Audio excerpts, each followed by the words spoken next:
Hi, my name's Derek Brose. For the last 8 years, I've worked as a freelance investigative journalist based in Houston, Texas. Since 2012, I've covered a wide range of topics, from indigenous resistance at Standing Rock, to corporate and government surveillance, to covering important trials like Chelsea Manning's sentencing and the Silk Road trial. Throughout this time, I've realized that choosing to investigate certain topics will often get you labeled as a conspiracy theorist, or at the very least, a proponent of less than credible journalism, aka fake news. One of these forbidden topics relates to the potential harm caused by cell phones and other digital technology. Over the years, I've seen articles discussing the dangers of radio frequency radiation and electromagnetic fields. Again, I noticed that these studies never made the mainstream headlines or the 24-hour cable news cycle. And even if the news had reported on this information, would it have made a difference? I, like millions of other people around the world, never gave a second thought that cell phones and laptops could be causing harm to human health. We assume that the government agencies responsible for testing these fields have tested everything for safety. I started to wonder, has this blind faith in authority been a huge mistake? My ignorance on these topics came to an end in September 2018 when I learned that the city of Houston had recently partnered with Microsoft and Verizon to turn Houston into a smart city. This smart city would use emerging 5G technology to power the so-called Internet of Things, which in turn will allow for driverless vehicles, robot assistants, artificial intelligence, sensors in the street to moderate streetlights and environmental warning systems, and many other futuristic technologies that we have been promised. And at this time, I had very little understanding of what exactly 5G was, but my preliminary research had shown me that there were an increasing amount of people asking questions about the health and privacy concerns. I also learned that there were lawsuits taking place across Texas and around the world as the opposition to 5G pushed back against the federal government and the wireless industry, seizing power from towns, cities, and states. On October 1st, 2018, Houston Mayor Sylvester Turner held a press conference with officials from Verizon Wireless. The mayor and Verizon CEO Hans Vestberg were on location at a Houston couple's home as they installed 5G equipment and helped the young couple become the world's first 5G customer. At this event, Mayor Turner and Mr. Vestberg were both questioned about the health and privacy concerns which have been raised by scientists, doctors, journalists, activists, and security experts. Both Turner and Vestberg told me that they were not aware of any health or privacy concerns. We're the first city for the installation of 5G anywhere in the world. It's just another bragging right. Okay, New York can't say it, LA can't, Chicago, Philadelphia, Atlanta, DC, but we can say it in the city. Mayor Turner, as far as moving forward with innovation and, like you said, wanting to be the first, has anybody stopped to look at any studies related to potential health effects of increasing the amount of small cells in the city, as well as privacy concerns that the American Civil Liberties Union and others have put out concerns regarding the push towards smart cities? Any thoughts on the health and privacy? You know, I haven't seen any recent studies on it. I mean, the reality is that if you want to move things quicker, if you want to innovate, the infrastructure is critically important. Is there any concern about the health effects of the increase in health and small cells? The studies that have been done over years has not shown any effects or health effects on the radio signals, and there's no difference. There are safety rules on all of it that is regulated by the regulator. How much power I was not satisfied with their answers, to say the least. I did more research, and the following week, I attended Houston City Council to share what I had found with the mayor and the council. Hello, members of City Council. How are you doing? Hope everybody's doing well today. Some of you know who I am. For those who are unfamiliar, I'll just introduce myself briefly. My name is Derek Brose. I'm a journalist here in the city of Houston. I work for KPFT 90.1. I have a radio show Monday afternoons, and I work for the local news as well. I've emailed each of you, including the mayor, the last 3 weeks in a row, including this morning, related to the implementation of 5G technology here in the city. I'm hoping those didn't go to your spam folders and maybe somebody saw them, but if not, please do check your spam folders. I sent one this morning, and last week I was able to talk to the mayor a little bit at the unveiling of the world's first 5G customer here in the city of Houston. And the mayor expressed a desire to move forward, that the city wants to be number one. We want to be number one before New York, before Austin, before all these kinds of things. A lot of pride in moving the city forward with the implementation of 5G and all that it might bring, all the new technologies. However, what I've been sending to you guys in emails is the fact that there are a number of privacy and health concerns related to the rollout of 5G technology. This visit to council was followed by another. Just going to touch base on where we left off. I think 2 weeks now, I was talking to you guys about the 5G technology rollout. And another. There are many people asking questions, including scientists, doctors, researchers. And another. I attended the Houston Tower Commission meeting yesterday, where there was an appeal for a 5G tower that is going up in the 3rd Ward, where members of 3rd Ward have put together a petition trying to stop this tower because it's 35 feet away from someone's home. We've also talked with members of Tanglewood who've come here and spoken out about towers near elementary schools. We've talked with folks from Sharpstown to Acres Home, Montrose, all over the city who are concerned about the placement of the towers, some for aesthetic reasons, some for health reasons, others just generally not sure they want them in their neighborhoods. Thank you. Derek, thank you for showing up today, because this is something that does need to have a light shine upon it. These videos gained more than 900,000 views on YouTube alone, leading activists from around the world to reach out to me and encourage me to keep going. And I'm really concerned, I think, with what it's, the people talking about the schools today are worried about the mayor and city council's close connection to certain industries and certain groups and how that might influence an issue. And I really, Mayor, after all this time of asking you face to face and asking the head of Verizon, the fact that you got awarded the 5G Wireless Champion Award in September 2018, I would hate to believe that that has anything to do with why you won't respond to any questions about 5G, why you haven't discussed the safety or lack of safety related to small cells, and why Houston is just marching forward, partnered with Verizon to implement 5G without giving the people of the city anything. You're not offering us anything. Can you say conclusively that it's safe? Can you say conclusively that we will still have privacy once 5G goes live? Or are you just concerned with being the first and making sure we have driverless cars and all these different things that you've talked about in interviews? Again, you were awarded the 5G Wireless Champion, so I would expect you to know something about what you were being given an award for. And just invite each of you to check your emails, check your phone calls, because people are emailing you, people are contacting you, and we need something from you guys. Otherwise, at least I just want to make sure that I keep coming here and putting it on record that you guys are ignoring the questions that people have. And in the future, if there are lawsuits for people getting cancer, getting illnesses, or other concerns, you guys will be held accountable. Your time has expired. Thank you. And I do support 5G. Thank you. Do you have anything to say about the safety, the health aspects of it, Mayor? Councilmember Christie. I was also featured on local news discussing the concerns around the 5G rollout. I confronted the mayor of Houston for his close ties to the wireless industry and ignoring the concerns about 5G. The mayor ran away from my questions at city council and on 3 different occasions in public. How you doing, Mayor? Hey, man. When are we going to get to sit down? When are we going to get to sit and talk down? I want to ask you a real... I already know what you want to ask me. Well, come on then. Then answer it. You know the question. You don't got to touch it, brother. Because you're the 5G wireless champion. Come on. Isn't that what they gave you? The award? The CTIA? The cellular industry gave you the 5G wireless champion award? And then you won't even answer any questions at city council. It's so funny. The people of Houston are concerned about privacy and health, and you're the 5G wireless champion, and you won't even listen to them. It's hilarious. Don't touch me, sir. Don't touch me. It's hilarious, Mayor Turner. I'll see you at city council. You can keep laughing. People of Houston are paying attention. Don't touch my equipment. Now they ignore me at city council. That's the problem. That's why I'm running. Due to the response from the mayor and the city, I ran a campaign for mayor of Houston calling for a moratorium on the installation of any more 5G towers until further studies are conducted. I'd like to give Houstonians a voice on a number of other issues that are not typically discussed in Houston. This includes police surveillance, the current 5G rollout, which is highly controversial to many Houstonians, as well. Over the last year, my research has involved interviewing health and privacy experts and uncovering the truth about the race to 5G. What I have learned is that the industry known as Big Wireless is colluding with the Federal Communications Commission to create a false demand for 5G in total disregard for the health and privacy concerns, and all the while using the rollout to strip away local power.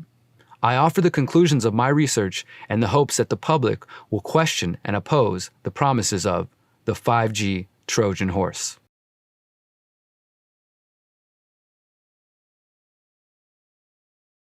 Chapter 1. Understanding the electromagnetic spectrum. To have a discussion on 5G, we first have to talk about electromagnetic frequencies, or EMFs. An EMF is the measure of how many times the peak of a wave passes a particular point per second, and it's measured in hertz. This range of potential frequencies makes up what we call the electromagnetic spectrum. The electromagnetic spectrum is divided into separate bands, and the electromagnetic waves within each frequency band are called by different names, including radio waves, microwaves, infrared, visible light, ultraviolet, X-rays, and gamma rays at the high frequency end. Within those bands, gamma rays, X-rays, and high ultraviolet are classified as ionizing radiation, meaning they have sufficient energy to ionize atoms, causing chemical reactions. Exposure to these rays can be a health hazard, causing radiation sickness, DNA damage, and cancer. Radiation from visible light and lower wavelength are called non-ionizing radiation because they apparently cannot cause these effects. What is 5G? Devices like cell phones, Wi-Fi, and Bluetooth all operate on the microwaves band of the electromagnetic spectrum. Microwaves are also used in mobile phones, and certain wavelengths are absorbed strongly by water molecules and so are used to cook food. These are not the wavelengths, however, that are used in mobile phones. Microwaves are used in Doppler radar, which is widely used for short-term localized weather forecasting and what you see on TV weather news. When it comes to cell phones, a new generation of cellular standards has appeared approximately every 10 years since 1G systems were first introduced in 1979. Each new generation is characterized by new frequency bands, higher data rates, and non-backwards compatible transmission technology. The second generation, or 2G, featured cell phones with texting and pictures. The third generation came about around 2000 with the introduction of phones with some internet, video, and images. The fourth generation came around 2009 with the introduction of smartphones and instant streaming of video, as well as the use of apps. As we move into 2020, the shift to the fifth generation, or 5G, has already begun. In addition to being promoted as the solution to 4K movie downloads, the new technology is expected to herald the beginning of smart cities, where driverless cars, traffic lights, pollution sensors, smartphones, and countless other smart devices interact in what is known as the Internet of Things. The Internet of Things, or IoT, is a fancy way to say that we will be surrounded by hundreds of thousands of interconnected devices and sensors which are gathering mass amounts of data that will be used to show you advertising, monitor your habits, and other uses that we can't even predict yet. The switch from 4G to 5G is a change unlike those of previous generations. One notable difference is that 5G technology uses much higher frequencies ranging from 10 to 300 gigahertz. 5G is using millimeter waves, which are easily blocked and do not travel far. The 5G rollout means the installation of hundreds of thousands of new cell sites, towers, and additions to existing infrastructure.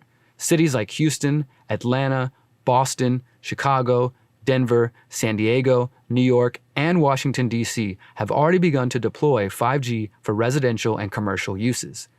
Let's take a moment to examine some of the concerns around 5G and EMFs in general. Chapter 2. The concerns around EMFs and 5G. Over the years, I've come across articles claiming that cell phones were giving people cancer or making them sick.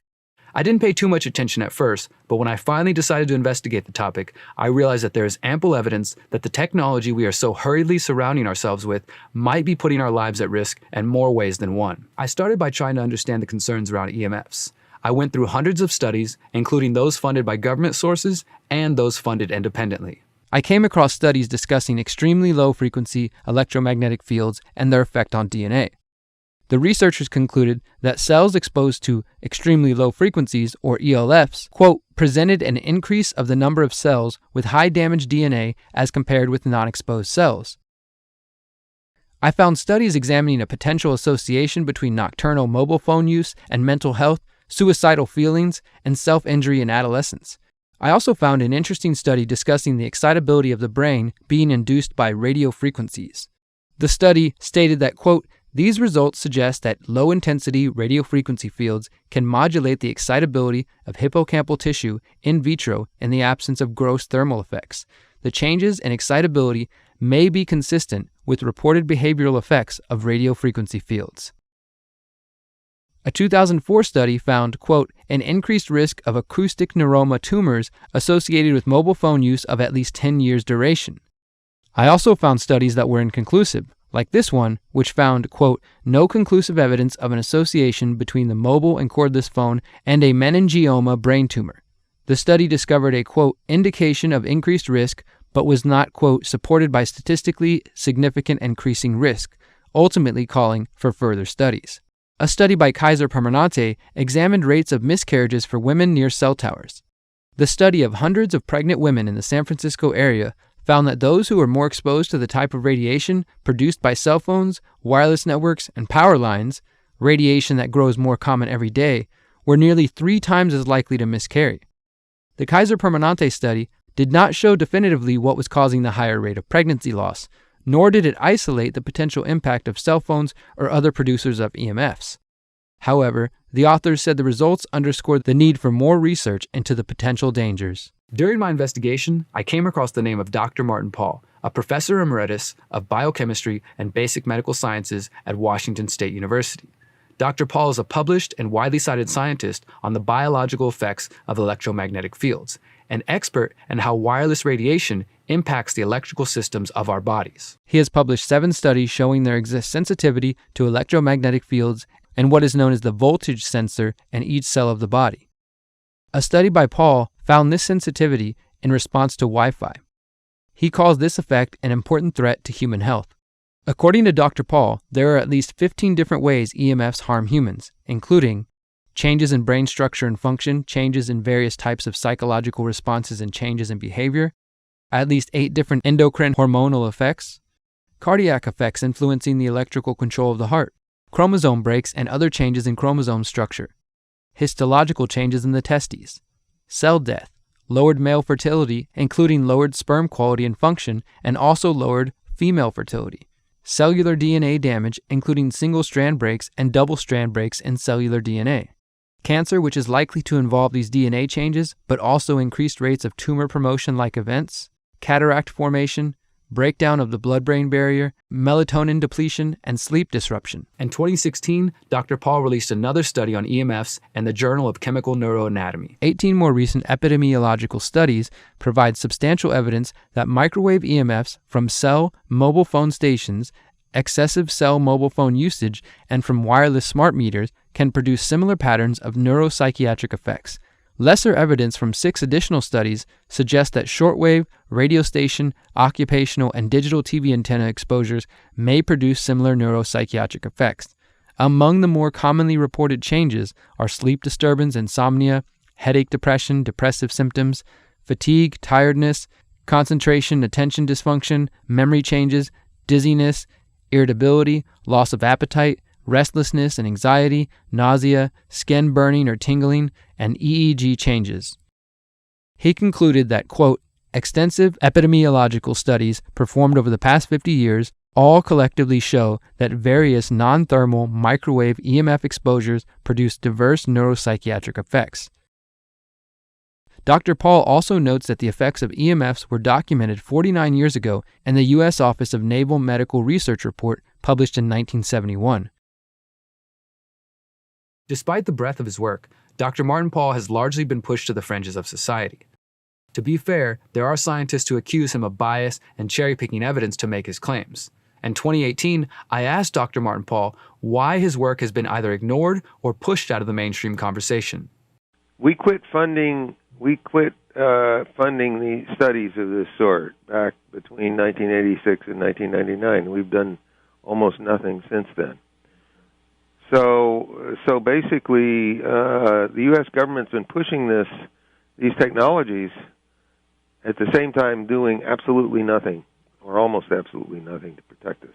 The debate around the safety of cell phones and other devices that emit EMFs grew a little more heated in early November 2018 when the National Toxicology Program released data concluding that there is clear evidence that radio frequency radiation can cause brain and heart tumors in male lab rats. The $30 million study took more than 10 years to complete as researchers examined the effects of prolonged exposure to high levels of radio frequency radiation, specifically the type of radiation emitted via 2G and 3G cellular networks. The researchers write, quote, there was also some evidence of tumors in the brain and adrenal gland of exposed male rats. For female rats and male-female mice, the evidence was equivocal as to whether cancers observed were associated with exposures to radio frequency radiation. The NTP cautions that the results should not be applied to humans, and the FDA and other government agencies have also said that they do not support the conclusions and they do not apply to 5G. the exposures used in the studies cannot be compared directly to the exposure that humans experience when using a cell phone. In our studies, rats and mice received radiofrequency radiation across their whole bodies. The NTP stated, quote, "The lowest exposure level used in the studies was equal to the maximum local tissue exposure currently allowed for cell phone users." A major development from California's Department of Public Health. High use of cell phones may be linked to certain types of cancer and other health effects, including brain cancer and tumors, lower sperm counts, headaches, and effects on learning, memory, hearing, behavior, and sleep. The final report notes that it represents the consensus of the NTP and a panel of external scientific experts. I think the most important study is a study by the National Toxicology Program in a classic large carcinogenicity test, one of the largest ever performed, and for that matter, one of the most expensive. They found increased risk of the tumors, which we believe radiofrequency radiation is causing in man. Particular tumors called schwannomas. In the rats, they were in the heart. In humans, they're often in the nerve, the ear nerve, the vestibular nerve. In a health advisory, the NTP recommends those concerned about the potential health risks from RFR should, quote, "use speaker mode or a headset to place more distance between your head and the cell phone, or reduce the amount of time spent using your cell phone." The NTP seems to suggest that the only way to avoid the health concerns is to avoid using a cell phone. Ronald Melnick, a researcher and scientist who designed the exposure systems used in the study, disagrees with the FDA and the FCC. Dr. Shurin neglects to note that the International Agency for Research on Cancer, as part of the World Health Organization, classified radiofrequency radiation from wireless devices as a possible human carcinogen, based largely on findings of increased risks of gliomas and Schwann cell tumors in the brain, near the ear, in humans after long-term use of cell phones. The IARC designation of cell phones as a possible carcinogen has been highly controversial since it was first issued in 2011. In an opinion piece published by The Hill, Melnick stated that, quote, "simply claiming that conclusions about human risk cannot be drawn from animal studies runs counter to standard practices of evaluating human cancer risks by public health agencies, including the US EPA, NTP, IARC, and even the FDA. Every chemical known to cause cancer in humans is also carcinogenic in animals when adequately tested." In an interview with Josh Del Sol of Take Back Your Power, Dr. Melnick elaborated on the problems he sees with the U.S. regulatory agencies. Approximately $30 million was invested to see if cell phones cause cancer at levels at or below the allowable levels, right, in rats. And the answer is that there was a significant increase in schwannomas of the heart and gliomas in the brain, and then they just dropped it. So, I mean, I guess I want to ask the question, like, why do you think? Now we're getting into speculation here, and we know that Harvard, ethics department has written about the FCC's, being controlled by industry, but the FDA, we've heard in other conversations various things about them, but like, what's actually going on, and how significant of a thing is this, Ron, that the study was done, it showed cancer, and then they just dropped it? Help us to frame this here. Well, I can't tell you why they decided as such. All I can say is that they decided at this point, or as far as I know, not to do anything about this. This information was actually available in 2016 when the NTP released some of the partial findings because of the potential impact of these findings on the general population. The tumors in the heart and tumors in the brain were known in 2016. It could be that they don't want people to think that their cell phones pose a cancer hazard. Maybe they have other reasons, and I can't say whether or not the industry is having an influence. That is certainly a possibility. But it seems to me that from a public health perspective, what you'd want to do is understand the risk, quantify it, and do something about it. Promote precautionary principles. Even more recently, an August 2019 investigation by the Chicago Tribune found that currently available models of cell phones are already exceeding the safety limits set by the FCC. This means that the cell phones being used by millions of Americans are exposing them to dangerous levels of radiation. There is clearly sufficient evidence to warrant a mass warning to consumers of electronic devices, yet we are met with silence from health professionals and mainstream corporate media. But what about the health concerns around 5G? 5G is an emerging technology that hasn't really been defined yet. From what we currently understand, it likely differs dramatically from what we studied. Consequently, I believe that new wireless technologies, including 5G, should be adequately tested before their implementation leads to unacceptable levels of human exposures and increased health risks. Additionally, hundreds of scientists from around the world have signed the so-called 5G Appeal, a statement calling on a global moratorium on 5G. We, the undersigned scientists and doctors, recommend a moratorium on the rollout of the fifth generation 5G for telecommunication until potential hazards for human health and the environment have been fully investigated by scientists independent from industry. 5G will substantially increase exposure to radio frequency electromagnetic fields on top of the 2G, 3G, 4G, Wi-Fi, etc. for telecommunications already in place. Radio frequency electromagnetic fields has been proven to be harmful for humans and the environment. At a May 2018 United Nations hearing, Claire Edwards warned the UN Secretary General Antonio Guterres about the dangers of 5G. Edwards is a co-organizer of a second appeal to stop 5G called the International Appeal to Stop 5G on Earth and in Space, which as of December 2019 had 186,352 signatories from 208 nations and territories. At the hearing, she told Guterres that recently installed Wi-Fi equipment could cause harm to UN employees. Since December 2015, the staff here at the Vienna International Centre have been exposed to off-the-scale electromagnetic radiation from Wi-Fi and mobile phone boosters installed on very low ceilings throughout the buildings. Current public exposure levels are at least 1 quintillion, that's 18 zeros, 1 quintillion times above natural background radiation, according to Professor Olle Johansson of the Karolinska Institute in Sweden. The highly dangerous biological effects of EMFs have been documented by thousands of studies since 1932, indicating that we may be facing a global health catastrophe orders of magnitude worse than those caused by tobacco and cigarettes.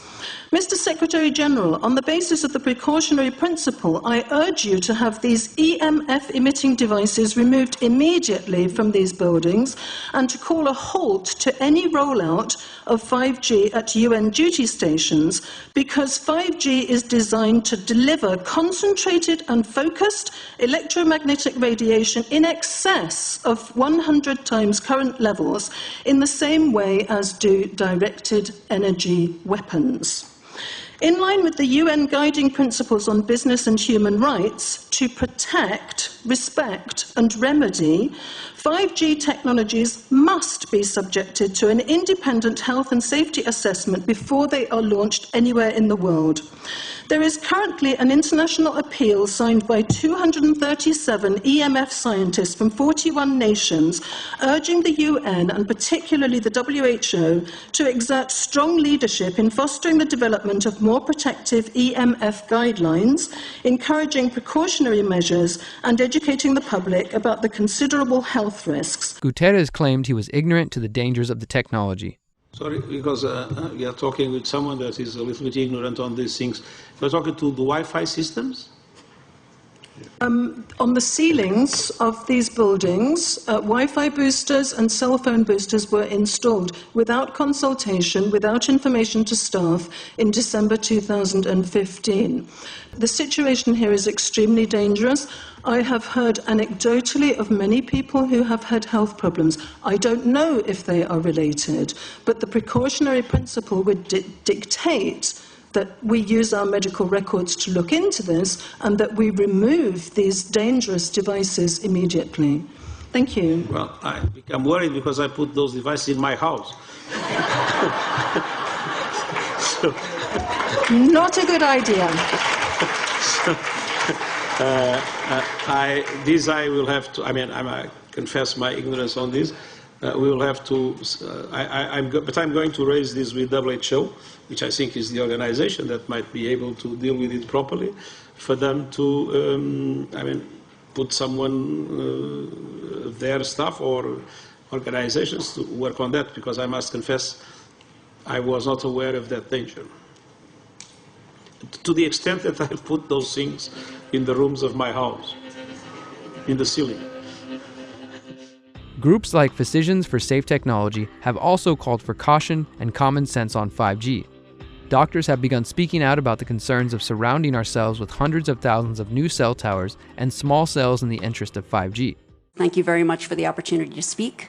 I'm Sharon Goldberg. I'm an internal medicine physician. I've practiced medicine for 21 years, and my background is mostly academic internal medicine, hospital-based, clinical research, and medical education. I am going to skip many of the things I wanted to say because I didn't realize it was only 5 minutes. Wireless radiation has biological effects, period. This is no longer a subject for debate when you look at PubMed and the peer-reviewed literature. These effects are seen in all life forms: plants, animals, insects, microbes. In humans, we have clear evidence of cancer now. There is no question. We have evidence of DNA damage, cardiomyopathy, which is the precursor of congestive heart failure, neuropsychiatric effects. So 5G is not a conversation about whether or not these biological effects exist. They clearly do. 5G is a conversation about unsustainable healthcare expenditures. Why do I say this? We've been sitting on the evidence for EMR and chronic disease for decades.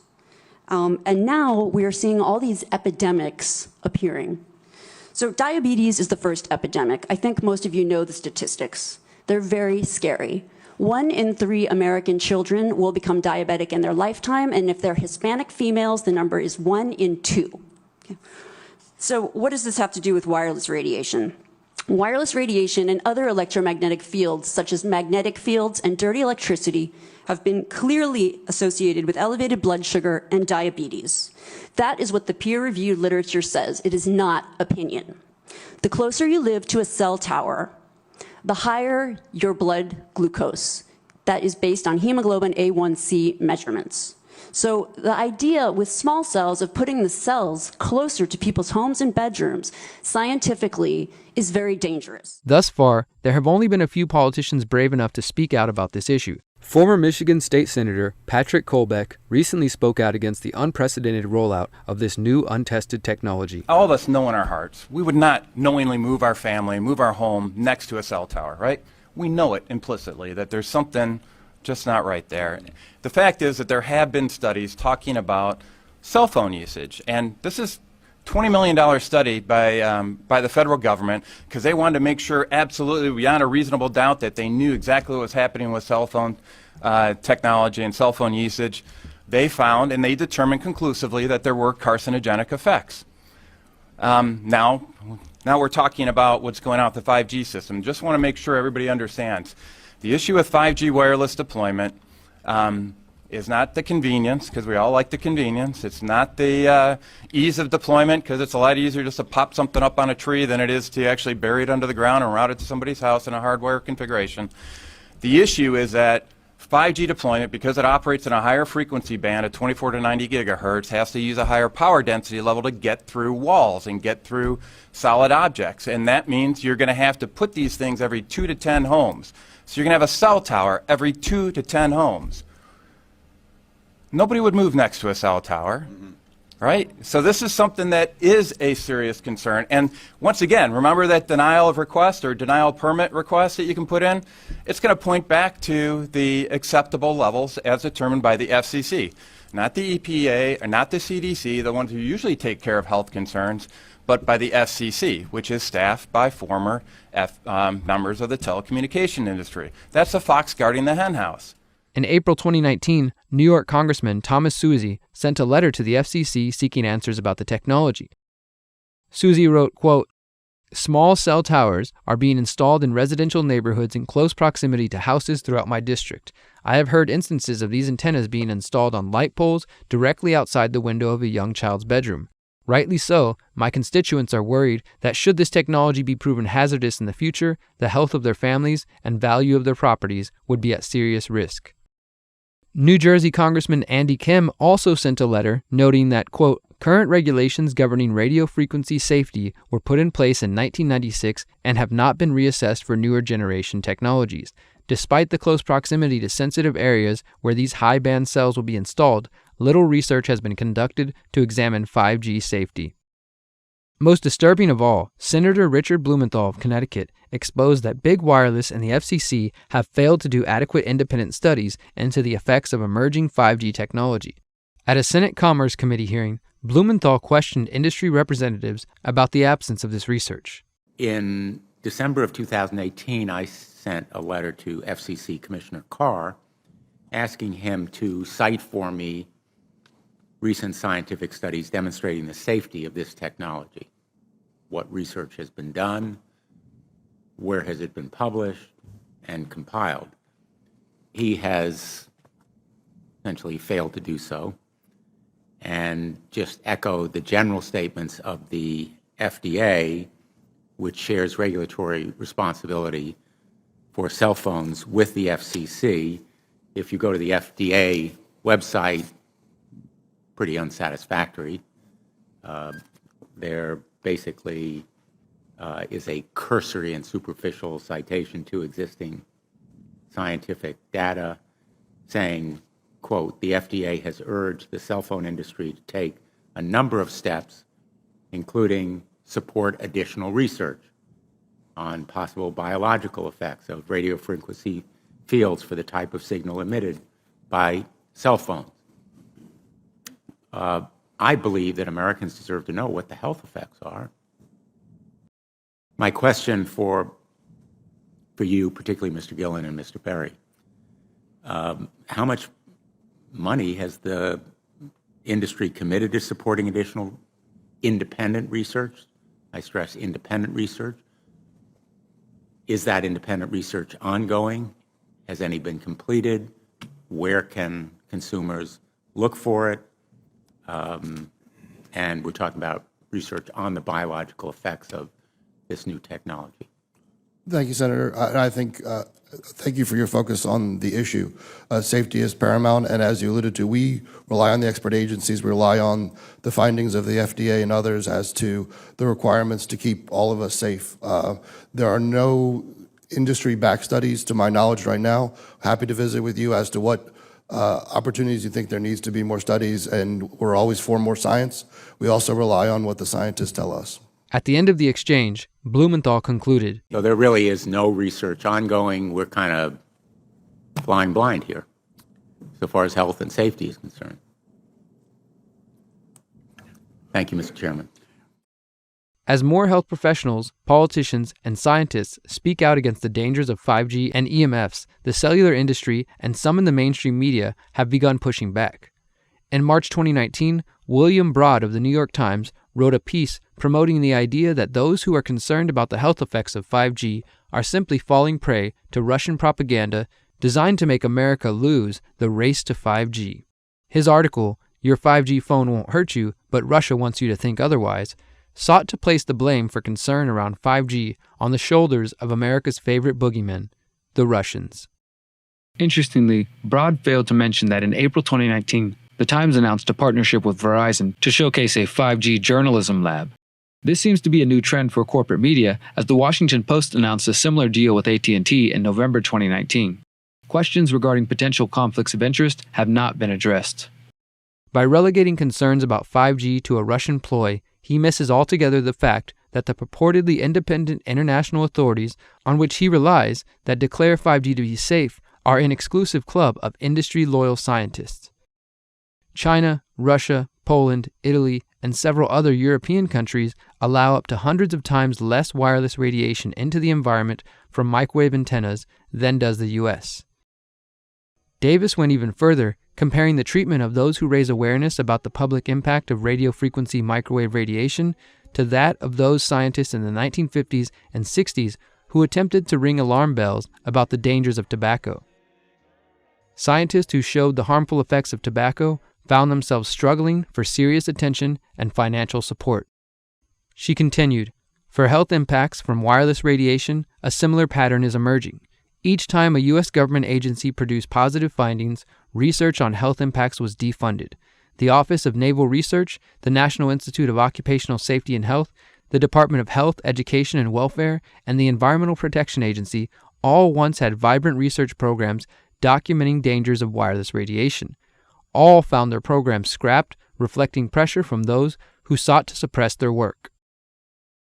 Ironically, one of the sources for an extensive amount of research on the health effects of EMFs comes from Russia and Ukraine. In epidemiological studies of the population of Ukraine, a connection was established between leukemia in children and cancer in adults and exposure to EMFs at industrial frequencies. Specific injuries under radio wave exposure are development of cataracts, instability and leukocyte makeup of peripheral blood, and vegetovascular disorder. Additionally, on March 3, 2011, the members of the Russian National Committee on Non-Ionizing Radiation Protection approved a resolution on the effects of non-ionizing radiation emitted by cell phones. According to U.S. government agencies, cell phones and EMFs are non-ionizing, meaning they do not have the power to alter atoms in the human body. Because of this, and the assumption that heating alone cannot cause health problems, the public is told that non-ionizing means safe. The resolution by the committee says otherwise. The committee states that, quote, "urgent measures must be taken because of the inability of children to recognize the harm from the mobile phone use and that a mobile phone itself can be considered as an uncontrolled source of harmful exposure."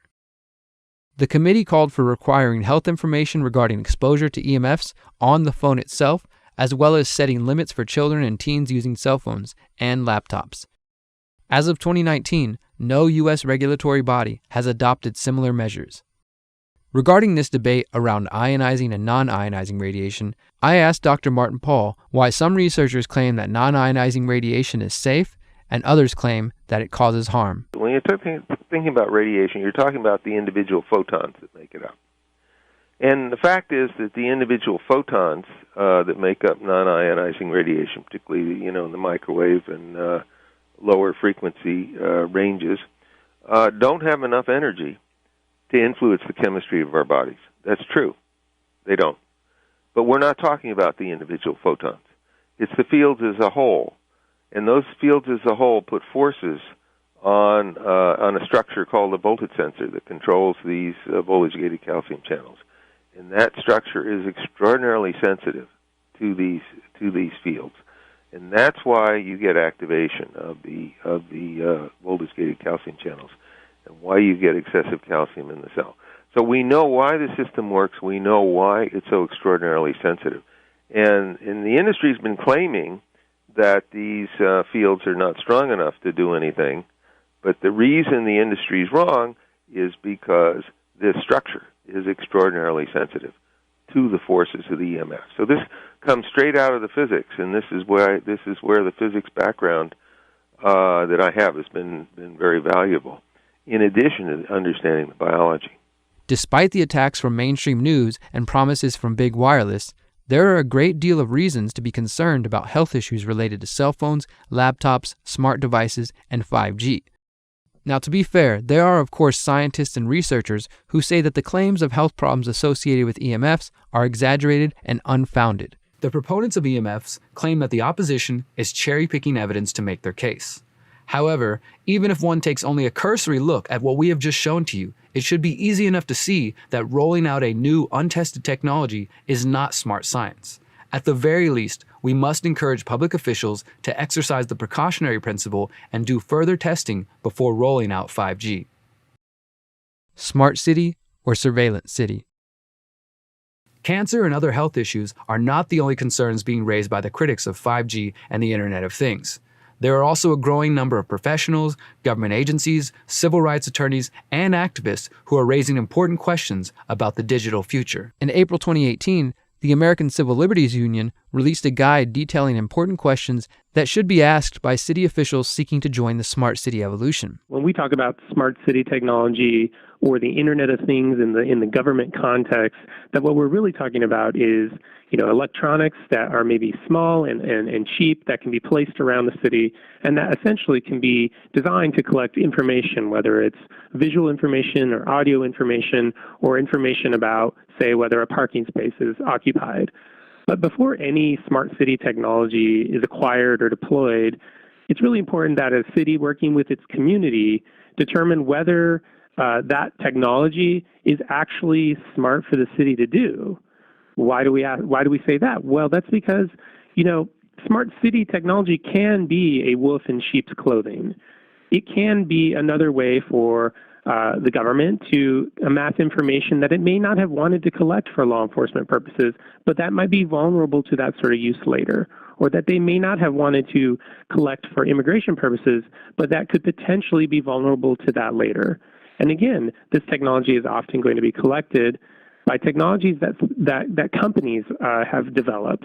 And so it's really important for the city and the community to be on the same page about who's going to own this data if we go forward with this project, who's going to be able to sell this data, and at the end of the day, are communities in control of these technologies? There already exist a few examples of what a smart city will resemble, including in South Korea. They envision sporting venues using 5G hot zones to deliver personalized video feeds of a customer's favorite player to their mobile device, or allow healthcare providers to test assisted surgery with augmented and virtual reality. Other use cases for the smart city technology include CCTV, traffic control, and smart lighting, where environmentally friendly lights automatically turn off when no one is nearby. Noticeably missing from this endorsement of Samsung's Privacy List City is the fact that these CCTV cameras and devices are recording 24 hours a day and are capable of notifying law enforcement if someone jaywalks, speeds, or whatever other behavior the Crown has deemed illegal. Let's look at another example of a smart city. Quayside is a planned smart city that has been in the works since 2016. Located on 12 acres of waterfront property southeast of downtown Toronto, Canada, Quayside represents a joint effort by the Canadian government agency, Waterfront Toronto, and Sidewalk Labs, which is owned by Google's parent company, Alphabet Inc. Sidewalk Labs claims Quayside will solve traffic congestion, rising home prices, and environmental pollution. There are even plans for housing developments and a school within the smart city. Unfortunately, residents of Quayside will be using a centralized identity management system through which they will access public services such as library cards and healthcare. This means their data will be highly centralized, leaving it open to access by hackers and law enforcement. However, Quayside has consistently faced pushback due to a failure to build in the necessary privacy protections. At least 2 officials involved in the project have resigned. I imagined us creating a smart city of privacy as opposed to a smart city of surveillance. I have to resign because you committed to embedding privacy by design into every aspect of your operation. The fears around Quayside grew in late October 2019 when the Globe and Mail reported on previously unseen documents from Sidewalk Labs, which detail how people living in a sidewalk community would interact with and have access to the space around them. This experience largely depends on how much data you're willing to share, and this data could be used to reward or punish people for their behavior. Although the document, known internally as the Yellow Book, was designed as a pitch book for the company and predates Sidewalk's formal agreements with the City of Toronto, it does provide a vision of what the Google sister company would like to do. Specifically, the document details how Sidewalk would require tax and financing authority to finance and provide services, including the ability to impose, capture, and reinvest property taxes. The document also describes reputation-based tools that sound disturbingly similar to the social credit system we have seen in TV shows like Black Mirror and those unfolding in modern China. These tools would lead to a, quote, new currency for community cooperation, effectively establishing a social credit system. Sidewalk could use these tools to, quote, hold people or businesses accountable while rewarding good behavior with easier access to loans and public services. In response to the document leaks, Sidewalk said, quote, the ideas contained in this 2016 internal paper represent the result of a wide-ranging brainstorming process very early in the company's history. Perhaps due in part to the pushback against privacy invasions, in November 2019, Sidewalk Labs released a 482-page digital innovation appendix stating that none of Quayside's systems will incorporate facial recognition and that Sidewalk Labs won't sell personal information or use it for advertising. Sidewalk Labs says it will require explicit consent to share personal information with third parties. In places like San Diego, activists are already fighting against privacy invasions via environmentally friendly smart streetlights that are always listening. In other places like South Korea, the smart city vision is advancing quite quickly. A revolution, embracing the possibilities of super-speed 5G mobile internet in a country already one of the world's most digitally connected. We've led the world in developing 5G technology. As phone makers and service providers, we have set the standards, so we can be the first to release such services into the market. For most people in South Korea, it's the fun stuff of 5G that's the big draw. Effortless video chatting with as many friends as you want, in any guise you might choose. Real-time video gaming with multiple users and screens. Augmented reality and virtual reality. Even the ability to deliver holograms of your favorite sports or K-pop stars. South Korea's 5G providers are predicting massive uptake, even though only one smartphone maker currently has a device that can handle 5G. We're expecting at least 1 million of our customers to take up 5G before the end of the year. Then there's the wider possibilities offered by massive data transmission with hardly any delay. The development of smart cars and eventually driverless vehicles. Managing robots in telemedicine or in industry. Our world is likely to look very different. For the moment, future residents of Quayside will have their data protected. But these types of systems are already being put into place in China. Under the expansion of China's Sesame credit system, more than 1 million people were denied the right to fly. Chinese citizens live under constant surveillance with CCTVs and facial recognition a part of daily life. The U.S. is not far behind China. The U.S. government is also expanding their facial recognition capabilities, with the FBI maintaining a massive secret database of face prints. The 5G rollout, the growth of artificial intelligence, and the push towards a smart city future will only increase the potential for abuses of privacy. As we move ever closer to this smart city future, privacy and the liberty that comes with privacy are under extreme threat. A threat to local political control. In September 2018, the FCC passed a new rule putting the federal government in complete control of the 5G rollout. Although the original 1996 Telecommunications Act was the first power grab by the federal government, the September 2018 rule made it so that cities and towns had little ability to regulate or avoid the installation of so-called small cells and additional infrastructure needed for the 5G rollout. Under the new rule, phone companies can be charged no more than $270 to install each small cell antenna. Additionally, local authorities would have 60 days to review the proposed wireless infrastructure. Localities are already limited in deciding where the equipment can be located. The new rule also continued the tradition of forbidding localities from opposing the equipment on health grounds. The only acceptable claim is based on aesthetics. Basically, if you think the tower looks ugly, they'll turn it into a palm tree for you.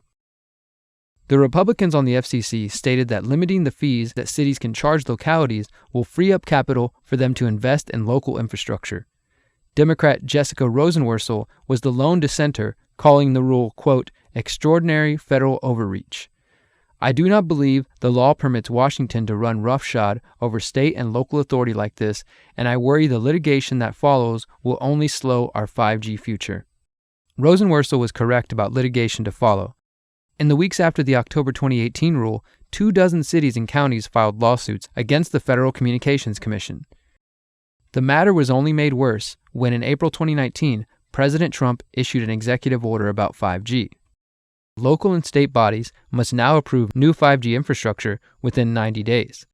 The Trump administration also initiated a cap on the fees local governments can charge telecom companies wanting to install 5G technology. The FCC has also taken action to streamline the permitting process for 5G infrastructure with state and local governments. That's a big deal. It takes too long to get permits. We're going to free that situation up, and we're going to put limits, and the local areas are going to listen to us very, very strongly. They have a big incentive to do that. They must now approve new physical infrastructure within 90 days instead of many years. It can sometimes take 3, 4, and 5 years. We're going to put a limit of 90 days. And there is now a cap on the unreasonable fees local governments often charge. They get greedy. They think, hey, we can really take advantage, and it ends up that everybody gets hurt. So we're putting a cap on those fees. These changes will contribute greatly to building high-speed networks across America, and it's going to happen very quickly, very, very quickly. The pushback against the usurpation of local power by the federal government and the big wireless lobby can be seen clearly in the town of Danville, California. Back in March 2019, the Danville Town Council voted 4-1 to block a permit for a 5G small cell installation by Verizon. During the meeting, Danville Mayor Robert Storer stated that the vote was an effort to stand up to the federal government and telecommunications companies like Verizon. The Danville Town Council's decision to deny the land use permit for the small cell opened the town up to possible lawsuits from Verizon. We've lost local control, and this says, you know what, we're sick of this, and we're not going to just sit here and just be bowled over. We say no, we play the cards out. You know, we've been in lawsuits before. We're actually pretty good at it sometimes. I don't want to say it's been shoved down our throats, but it has been. We've lost complete local control, or we're losing so much of it. This, if nothing else, just puts us in a position that says, you know what, we're a little tired of this. If you're going to come to the town of Danville, don't make this room full of people that are angry, you know, because our job is to protect the town of Danville. And, you know, we may be spending some money here, and I'm okay with that. I'm actually okay with it, because it'll set in place how we feel in the town of Danville and what we think is right. Danville City Attorney Robert Ewing reiterated that cities cannot fight the small cells or 5G rollout based on health concerns, stating that, quote, while potential health concerns are a huge concern, if that was the basis on which you are making a decision, I would be fairly confident to tell you that you would lose, because that's about as clear as the law can get. Similar resolutions are passing in towns across the world, either outright banning 5G or requiring more testing before implementation.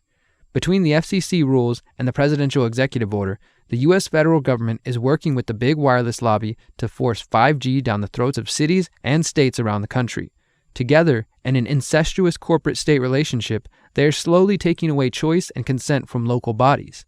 Most worrisome is the thought that the 5G rollout and the subsequent theft of local power might be setting a precedent for a future where cities and towns have no say in what happens in their own communities, and instead are forced to go along with the agenda of the federal government and their corporate buddies. A danger to the environment. The rolling out of 5G might negatively impact our ability to forecast the weather and accurately predict storms. In the spring of 2019, NASA and the National Oceanic and Atmospheric Administration, or NOAA, said 5G antennas using similar frequencies used by satellites to gather critical water vapor data could compromise forecasts and science. The FCC and big telecom companies are seeking to expand cellular service into frequency bands such as the one at 24 GHz, which falls near the frequency used for forecasting at about 23.8 GHz. The FCC, which licenses the wireless spectrum for 5G in the U.S., says the fears are exaggerated. In March 2019, Secretary of Commerce Wilbur Ross, who oversees NOAA, and NASA Administrator Jim Bridenstine sent a letter asking the FCC to postpone the auction of the 5G frequency bands. Instead, the FCC went ahead with the auction, selling frequency to both T-Mobile and AT&T. In May 2019, Neil Jacob, acting administrator of NOAA, testified to Congress that an internal study had found 5G-related interference could cost NOAA 77% of the water vapor data it collects at 23.8 GHz and could degrade weather forecasts by up to 30%, essentially sending us back to 1980 levels. 5G uses the frequency of 24 gigahertz. Gigahertz is a unit of measurement along this larger electromagnetic spectrum. You know all about this. You're familiar with this. AM radio waves, FM radio waves. There's cell phones and Wi-Fi. You get into the higher wavelengths, you get into things like TV remotes, visible light, medical x-rays, so on and so forth. So you're probably saying at this point, but what does that have to do with the weather, right? We've got these satellites up in orbit around the Earth, and those satellites pick up on different frequencies. Satellites, though, see atmospheric water vapor at 23.8 gigahertz. So if you've got that 5G signal emitting out a signal at 24 gigahertz. Then our water vapor is at 23.8 gigahertz. That's really close to each other on that larger spectrum. So if the satellites are looking down to Earth, they're going to get confused. Is it the 5G signal? Is it water vapor? Ultimately, we're not going to be able to determine that. And that data that's used for forecast models is taken right from those satellites. If we can't use that data, those forecasts are going to get worse. Due to their concerns, NASA and NOAA were seeking a sizable buffer zone between the frequency bands used for weather and those used for 5G. This buffer is measured in units of decibel watts. Unfortunately, in late November 2019, at a meeting of the International Telecommunication Union, international regulators agreed to a buffer of 33 decibel watts until September 1st, 2027, and a 39 decibel watt limit after that. The goal was to allow 5G companies to start building networks now and to add more protection for weather forecasting once the companies have established their networks. The U.S. has been slow to get into the game, but the president said the FCC would work to make it easier for companies to do so. That includes freeing up high-frequency airwaves or spectrum to carry 5G. And the FCC plans to spend $20 billion over 10 years on expanding 5G broadband for rural communities. Erica Leix, a meteorologist and head of World Meteorological Organization, called the idea of having 8 years of lax regulation of grave concern to weather forecasters. Once again, regulators chose policies that benefit big wireless and fail to protect the planet and the people. The 5G expansion not only poses a threat to human health, privacy, and weather forecasting, but an increasing amount of research indicates that surrounding ourselves with an unprecedented amount of digital devices is creating a new form of pollution known as a digital or electrosmog. In the report, Bees, Birds, and Mankind, German researchers discussed the effects of this electric smog. Quote, "The consequences of this development have also been predicted by the critics for many decades and can now no longer be ignored. Bees and other insects disappear, birds avoid certain areas, and are disoriented in other locations." In September 2008, Dr. Ulrich Warnke, one of the authors of that report, also presented his findings to the Radiation Research Trust at the Royal Society in London. He stated that, quote, "An unprecedented dense mesh of artificial magnetic, electrical, and electromagnetic fields are disrupting nature on a massive scale, causing birds and bees to lose their bearings, fail to reproduce, and die." A review of studies from around the world shows that concerns around the electrosmog are rising. One study reviewed the impact of radio frequency radiation from wireless telecommunications on wildlife. The researchers note that phone towers located in the living areas of some species are continuously irradiating wildlife, causing a reduction of their natural defenses, deterioration of their health, and problems in reproduction. The researchers conclude that, quote, "Microwave and radio frequency pollution constitutes a potential cause for the decline of animal populations and deteriorations of health of plants living near phone masts. To measure these effects, urgent specific studies are necessary." Studies are also beginning to look at the impacts of radio frequency radiation on trees. A 2016 study attempted to verify whether there is a connection between unusual tree damage and radio frequency exposure. The researchers conducted a long-term field monitoring study in 2 German cities. They observed and took photos of unusual or unexplainable tree damage, along with measurements of electromagnetic radiation. A statistical analysis showed that electromagnetic radiation from cell phone towers is harmful for trees. The researchers note that, quote, "These results are consistent with the fact that damage inflicted on trees by mobile phone towers usually starts on one side, extending to the whole tree over time." A 2010 study looked at the decline in aspen trees in Colorado since 2004. This study suggested that the radio frequency exposure may have strong adverse effects on growth rate and may be an underlying factor in aspen decline. Additionally, there are concerns that thousands of trees will be cut down or trimmed to ensure the 5G frequencies operate efficiently. Another area of growing concern relates to the fear that the massive increase in exposure to radio frequency radiation could be one of the causes for bee colony collapse disorder, which has wreaked havoc on the global honeybee population. In a 2017 study, researcher Daniel Favre of Switzerland claims that his article describes an experiment on bees which clearly shows the adverse effects of electromagnetic fields on their behavior. Favre states that, quote, "The experiment should be reproduced by other researchers so that the danger of man-made electromagnetism for bees, nature, and thus humans ultimately appears evident to anyone." In the study Mobile Phone Mast Effects on Common Frog Tadpoles, researchers exposed eggs and tadpoles to electromagnetic radiation from cell phone antennas for 2 months, from the egg phase until an advanced phase of tadpole, and found low coordination of movements, an inconsistent growth pattern, and a high mortality rate. The authors conclude, quote, "These results indicate that radiation emitted by phone masts in a real situation may affect the development and may cause an increase in mortality of exposed tadpoles. This research may have huge implications for the natural world, which is now exposed to high microwave radiation levels from a multitude of phone masts."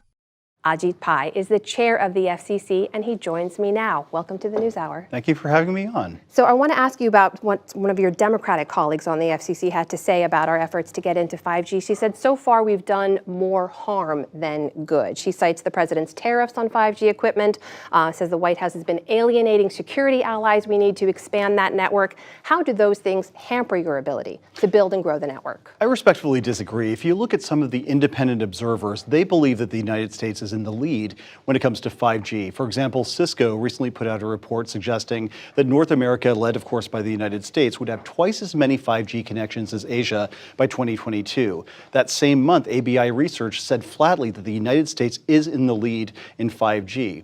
Last week, CTIA pointed out that the United States will have 92 deployments of 5G in the United States by the end of 2019, which is almost twice as many as any country in the world. And just on Tuesday, a report came out that was reported in Bloomberg, pointing out that 5G-related job listings in the United States have increased 12% just over the last 3 weeks. So these are objective indicia of the fact that we are in the lead in 5G, but we want to maintain that lead, and that's part of the reason why I was at the White House today to announce 2 new initiatives. Well, deployment is one thing, but consumer... But to those willing to do the homework, it becomes clear. There is ample evidence of negative impacts as a result of radio frequency radiation associated with cell phones, Wi-Fi, and likely 5G. In fact, in 2018, the European Commission's Scientific Committee on Health, Environmental, and Emerging Risks released a statement on emerging health and environmental issues, which clearly outlined the need for more independent research.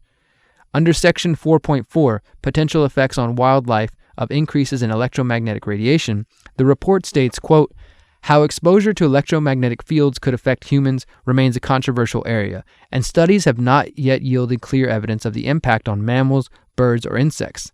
The lack of clear evidence to inform the development of exposure guidelines to 5G technology leaves open the possibility of unintended biological consequences.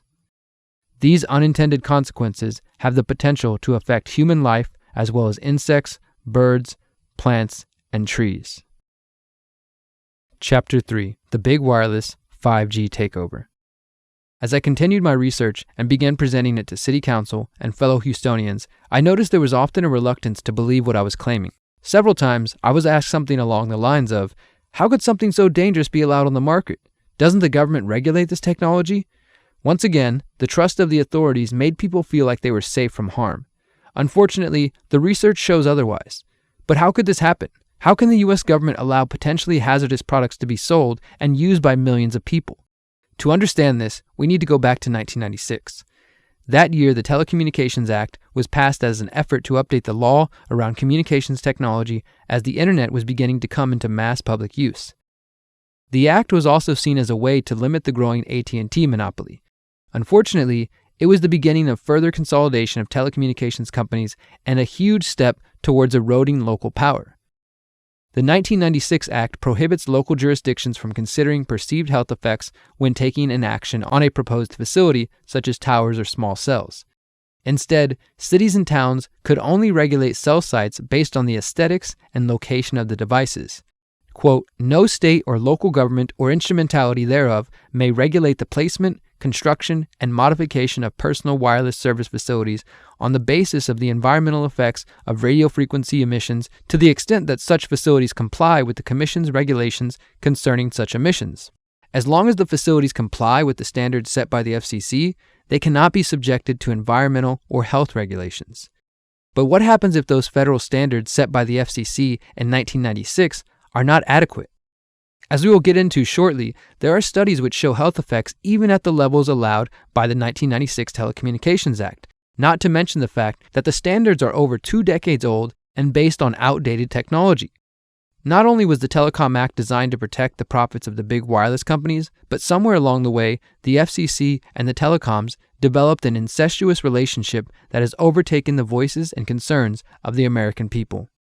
In 2015, the Harvard Edmund J. Safra Center for Ethics published an exposé by investigative journalist Norm Alster on the financial ties between the US FCC and how, as a result, the wireless industry has bought unfettered access to and power over a major US regulatory agency. The report details how the FCC, an independent government agency created in 1934 to regulate interstate communications by radio, TV, wire, satellite, and cable, has become a captured agency with big wireless leaders filling the government seats in a revolving door fashion. Regarding the passing of the 1996 Telecom Act, Alster writes that, quote, late lobbying won the wireless industry enormous concessions from lawmakers, many of them major recipients of industry hard and soft dollar contributions. Congressional staffers who helped lobbyists write the new law did not go unrewarded. 13 of 15 staffers later became lobbyists themselves. Alster states that direct lobbying by industry is just one of many worms in a rotting apple. The report says the FCC is involved in a network of powerful moneyed interests with limitless access and a variety of ways to shape policy. Alster believes the worst part is that the wireless industry has been allowed to grow unchecked and virtually unregulated, with fundamental questions on public health routinely ignored. Unfortunately, the situation goes beyond corrupt government agencies and into actually defaming those who speak out against potential harms caused by wireless technology. During the 1990s, biochemist Jerry Phillips was hired by cell phone giant Motorola to study the effects of the radio frequency radiation emitted by cell phones. Phillips and his colleagues looked at the effects of different radio frequency signals on rats and on cells in a dish. Phillips says the relationship between him and his employer was initially cordial, but soured once he submitted research data to Motorola which found harmful effects to the DNA structure as a result of exposure to radio frequency radiation. The negative results were not to Motorola's liking, and they began putting pressure on him. These folks were very, very upset and began to talk about how are they going to handle this, what sort of spin can we put on this, what can we expect from this, and from that point on the relationship changed.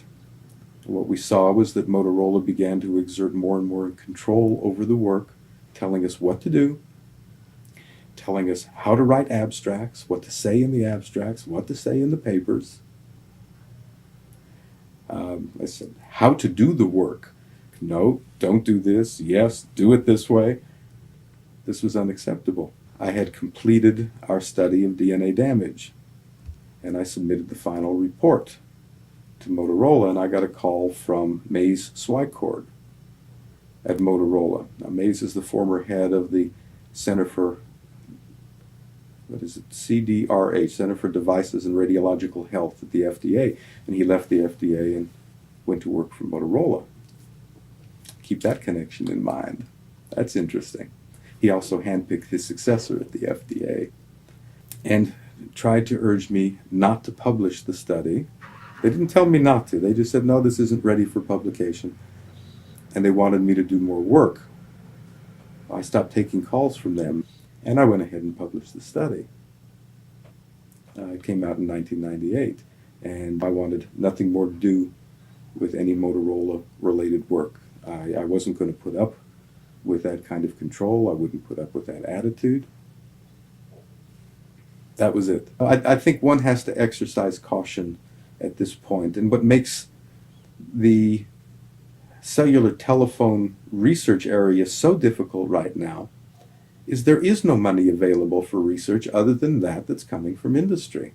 So, I mean, what does this do? I don't have any faith in what comes out. I have absolutely none, not with my dealings with industry so far.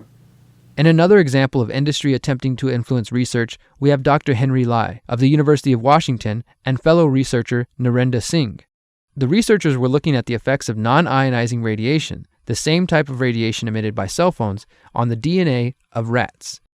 They used a level of radiation considered safe by FCC standards and found that the DNA in the brain cells of the rats was damaged or broken by exposure to radiation. After publishing the research in 1995, Dr. Lai would later learn of a full-scale effort to discredit the experiments. Lai and Singh caused controversy when they publicly complained about the restrictions placed on their research by their funders, the Wireless Technology Research Program. In response to this public action, the head of the wireless technology research sent a memo asking the University of Washington president Richard McCormick to fire Lai and Singh. McCormick refused, but the message was clear: get rid of anyone who makes our products look bad. In a leaked internal Motorola memo, executives claim to have succeeded in wargaming the Lai-Singh experiments. This shocked me, Lai says. The letter trying to discredit me, the War Games memo. As a scientist doing research, I was not expecting to be involved in a political situation. It opened my eyes on how games are played in the world of business. You don't bite the hand that feeds you. The pressure is very impressive. Think about that for a moment. An international corporation trying to exert pressure on scientists who draw conclusions that their product is causing harm to human health. Even further, Dr. Lai's experiments show negative health consequences at levels considered safe by the FCC. The captured agency report makes it clear that this type of corruption takes place because of the, quote, free flow of executive leadership between the FCC and the industries it presumably oversees. For example, at the time of the report's release, the chairman of the FCC was Tom Wheeler, a man with deep ties to the big wireless industry. In 2013, Wheeler was nominated as FCC chairman by Obama after raising more than $700,000 for Obama's presidential campaigns. And that's because for more than 30 years, Tom's been at the forefront of some of the very dramatic changes that we've seen in the way we communicate and how we live our lives. Wheeler led the two most powerful industry lobbying groups, the National Cable and Telecommunications Association and the Cellular Telecommunications and Internet Association, or the CTIA. The current chairman of the FCC could also be seen as another example of a captured agency in action. Ajit Pai, a lawyer and current chairman of the FCC, served as Associate General Counsel at Verizon Communications between 2001 and 2003, where he handled competition and regulatory matters.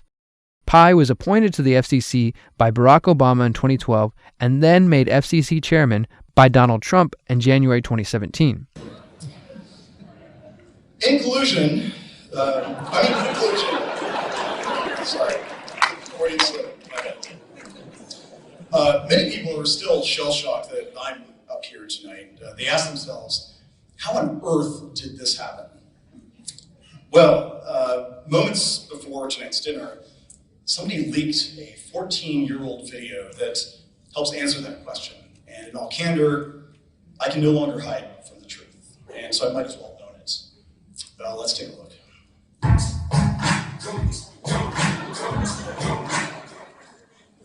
Yeah, and the cover charge is $20 as long as we get there by 2 a.m. It should be oh, Joanne? Hey, G! What's going on? Not much. Went to a 3 doors down concert at the UCI Center last night. It was fun. Oh, yeah, you don't blame UCI for more than 3 years. Oh, right. What's up? So I have to talk to you guys. Okay. As you know, the FCC is captured by industry, but we think it's not captured enough. So we go out and On plans, so what do you have in mind? we want to brainwash and groom a Verizon puppet to install an FCC. That sounds awesome. I know, right? There's only 2 problems. First, this is going to take 14 years to implement. So we need to find something smart, young, ambitious, but dorky enough to throw the scent on. Whoa! You said there was another issue? We need to find a Republican who will be able to win the presidency in 2016 and appoint you to FCC chairman. I think our best bet is an outsider, but I have no idea who that could be. If only somebody could give us a sign.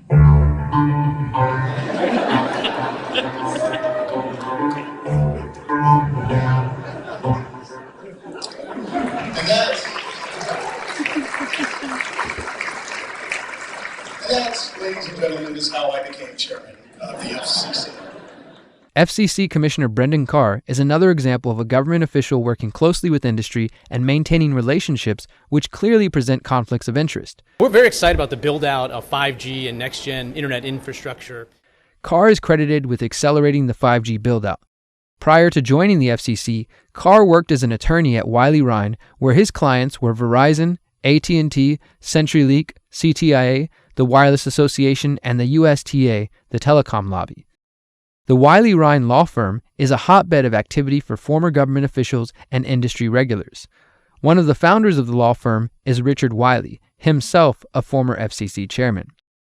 On September 30th, 2019, Commissioner Carr and other officials were in Houston to discuss the future of 5G. How do you respond to those communities around the country who are fighting based on property rights or just different, pushback? What's the FCC position on that?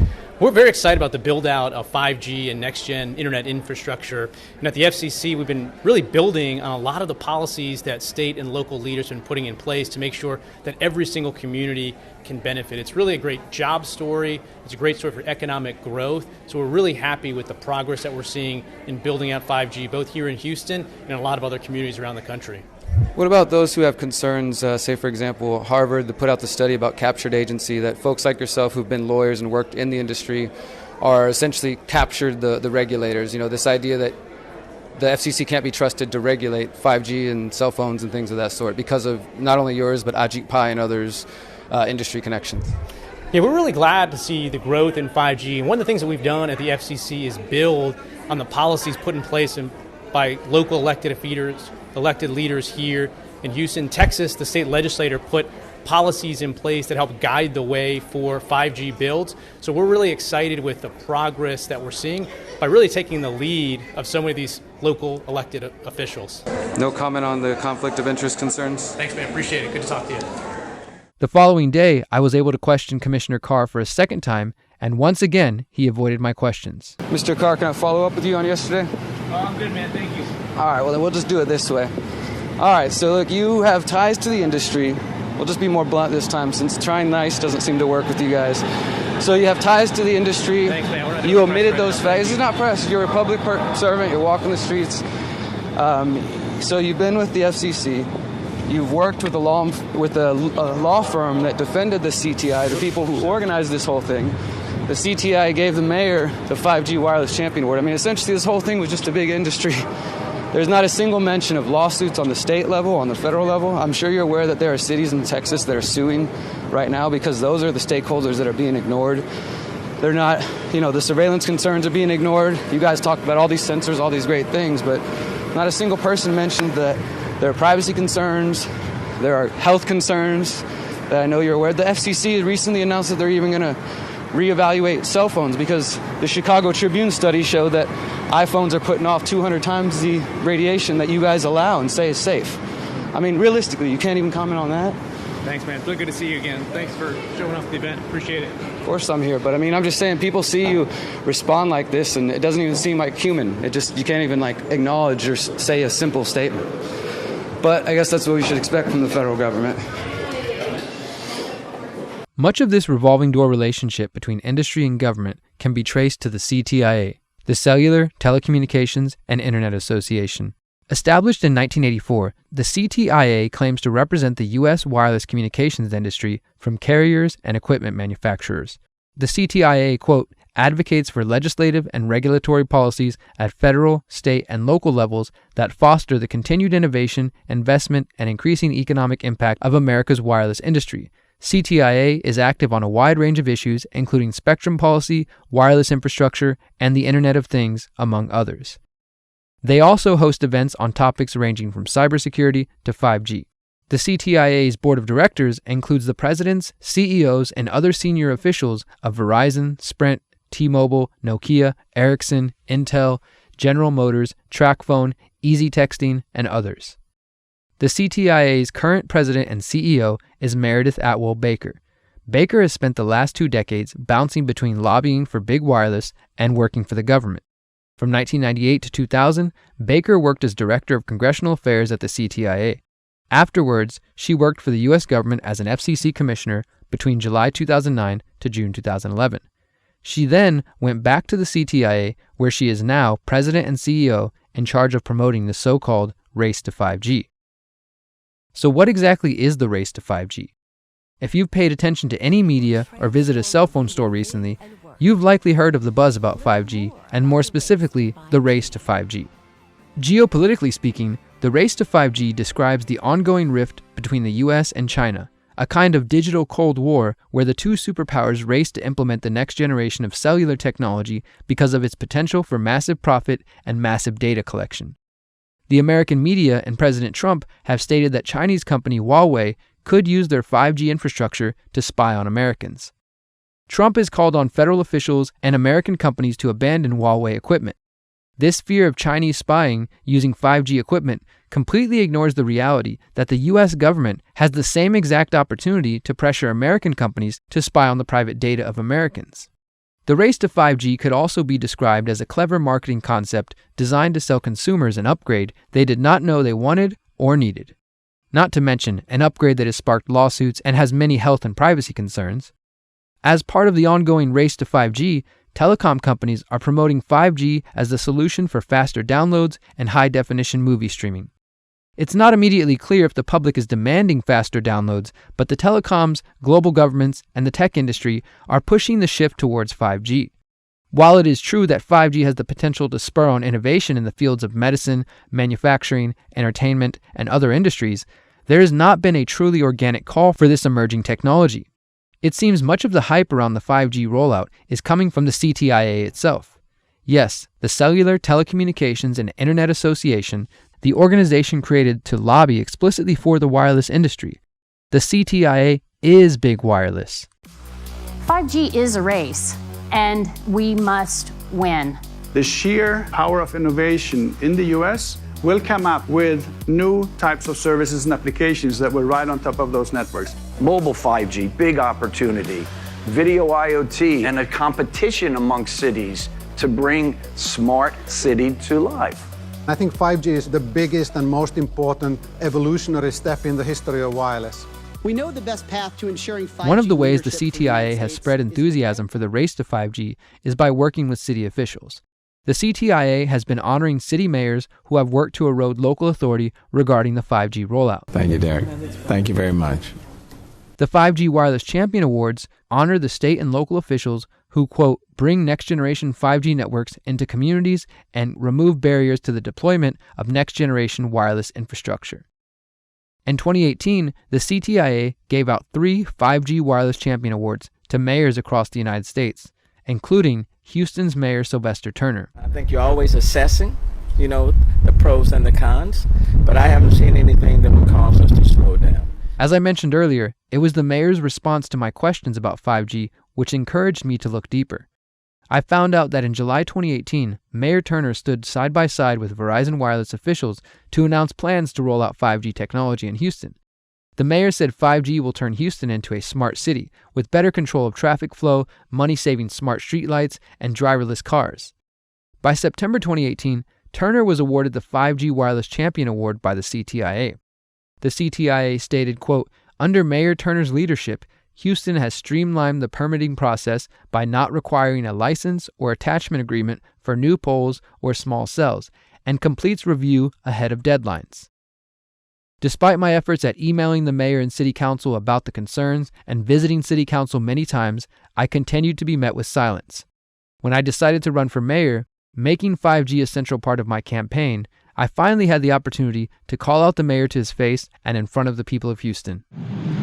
I think I'm probably the person who knows the most about smart grids and 5G on the stage. Go ahead and use your favorite search engine, search Derek Bros 5G. You'll find years worth of videos that have been going to city council, confronting this council member and this mayor about the privacy concerns, about the health concerns, about the loss of local power concerns. The mayor can sit here and say that they're giving you a voice, but the fact of the matter is last summer, the mayor was given the 5G Wireless Champion Award by the telecom body, specifically for removing regulations and restrictions. Go look at the press release and rolling this forward. I've been there, going to city council over and over. The mayor's literally ran away from me 3 times asking him questions about this. He can sit up here on stage and act like he cares about your privacy. I've actually interviewed attorneys with the American Civil Liberties Union who said that 5G and the smart grid could, quote, be a wolf in sheep's clothing that allows government surveillance, police surveillance, local surveillance. There's also hundreds of doctors questioning the health concerns. There's loss of local power concerns. Look my name up, look up 5G. You'll see who's been fighting and bringing these concerns to the table, because none of these people have it, and they're just going to BS you about it. Sylvester Turner and mayors like him are a problem, but they are a symptom of a bigger battle. The CTIA uses the 5G Wireless Champion Awards and other local programs to convince mayors and local officials to support the 5G agenda. This allows the agenda adopted by the federal government and big wireless to be filtered down to the state and local level. Now to another first for the city of Houston. We first told you about this last week. Our city is going to be among the first in the country to experience 5G wireless technology. Verizon announcing that it is going to begin rolling out a residential network before the end of the year and then a mobile version next year. It's going to change how some people use their phones, but the impact stretches well beyond handheld devices to transportation, healthcare, and entertainment. Despite a number of lawsuits from cities and states, objections from scientists and health professionals, concerns from citizens, politicians, and journalists, the CTIA, the FCC, and Donald Trump continue to push the 5G agenda forward. As I discovered in my research, there are health and privacy concerns around cell phones, Bluetooth, Wi-Fi, laptops, and other digital devices. The research shows we should limit our exposure to these devices and find ways to protect our privacy. We should also recognize that the major difference between the 5G smart grid and the current technology is that once 5G rolls out, you will not be able to avoid it. You can choose not to use a cell phone or not install Wi-Fi in your home, but once the 5G network is complete, you will be surrounded by hundreds of thousands of sensors, small cells, and other infrastructure. Once I understood the implications of this, I realized I had to know what I can do to protect myself, my family, and my friends. Chapter 4. Solutions. The reality is that we are already living in the electro-digital smog. The public has excitedly purchased the latest upgrades to their digital technology of choice, from smartphones to laptops, doorbell cameras, public Wi-Fi networks, home assistants, smart houses, and the early stages of 5G. We are inundated with digital technology which emit various levels of radio frequency radiation. Bit by bit, device by device, we are being exposed to an increasing level of radiation, and this cumulative effect has the potential to cause a great amount of harm to the public. Collectively, each of these devices form a digital panopticon, where private companies, law enforcement, governments, and hackers can literally trace your movements from the moment you wake up and interact with your phone throughout your entire day as you move through public spaces and visit your work, family, and friends. If the public doesn't wake up to these dangers and quickly organize a massive global effort to push back against 5G, the smart city future seems inevitable. So what would this pushback look like, and what can we do as individuals? First, the opposition would need to involve ending the relationship between big wireless execs and government officials, as well as an honest discussion about the established dangers posed by our digital world. Organizing political opposition should take place at all levels, but I highly encourage everyone to start getting involved in their local communities and asking about the dangers presented in this documentary. You can join a local group that might be talking about 5G, privacy, health, or the environment, and let them know about these concerns. If there isn't a group already, you can start one. Pass out flyers at community festivals, farmers markets, concerts, and political events. You can host educational events at community centers and show this documentary. If your neighborhood has a homeowners association or similar group, you can attempt to fight against the installation of new small cells in your neighborhood. Some activists and concerned homeowners have even filed lawsuits in an attempt to stop the 5G rollout. When it comes to solutions for protecting yourself in the meantime, remember that the National Toxicology Program's 10-year study recommends those concerned about the potential health risks from radiofrequency radiation should, quote, use speaker mode or headset or reduce the amount of time spent using your cell phone. Simply put, limiting your use of and exposure to these devices is the best solution available.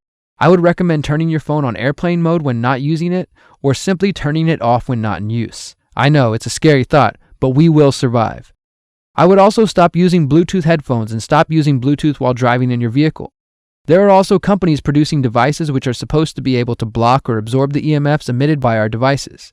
Do your research and see what works for you. Probably one of the most important steps to take is to stop falling asleep with your phone or next to your laptop. I also started unplugging my Wi-Fi at night to protect myself from unnecessary exposure while I'm sleeping. The exposure to these devices and the radio frequency radiation they emit has the potential to disturb your sleep and create stress. This can cause an overall decline in the body's ability to heal and repair at night. When it comes to your home or office, I recommend rewiring as much as possible using Ethernet cables for your desktop or laptop. This will allow you to remove Wi-Fi if you choose and drastically decrease your exposure. There are even options available to use Ethernet connections on your cell phone. There are also similar concerns regarding the smart meters which have been rolled out around the US. Do some research and find out if you can opt out of a smart meter in favor of an analog meter. Remember what I said about the difference between 5G and previous technologies? Once it's rolled out, you will not be able to avoid it while in public. No matter what you do in your house or with your own phone, if 5G is everywhere, there will be no way to opt out. I have seen researchers working on devices that could protect you in public by either repelling or absorbing the EMFs, and others have suggested clothing that can defend you, but for the moment, none of these seem adequate to protect you from the coming 5G smart grid. So after spending the last year diving deep into this topic, interviewing experts, and networking with other researchers, I have no doubt that 5G is being promoted under false pretenses. We won the race in 4G, and that's why all the innovation happens here in the United States. We've got 30 trials here in the United States, but China's got 100 trials going on this year. Japan and Korea are really racing to get it done for their Olympic commitments. Just like the Greeks bearing false gifts to the people of Troy, government officials and the big wireless industry are promising the people that 5G is a gift too good to pass up. As we have shown, there are numerous valid reasons to oppose the 5G rollout. Whether it's concerns about health, privacy, local power, or the environment, the government and the wireless industry need to answer our questions. Another thing, where's the media been during all of this? If I could dig up this information and gather these sources with my limited skills and time, why didn't the corporate media identify and report on the concerns about 5G? Thanks again for having me. Why did the New York Times and other compliant media outlets insinuate that opponents of 5G are simply victims of Russian disinformation? Instead of listening to the researchers speaking up and the people pushing back, the media stood silent. So all this begs the question, would consumers be so quick to embrace cell phones, Wi-Fi, and 5G if the wireless industry and their partners in government hadn't silenced critics and corrupted the science? If the public knew this information, would that change their minds? Does it change yours? The cold hard truth is that we have willingly accepted this technology. Yes, we have been lied to by the people we thought we could trust, but at the end of the day, the power is in our hands.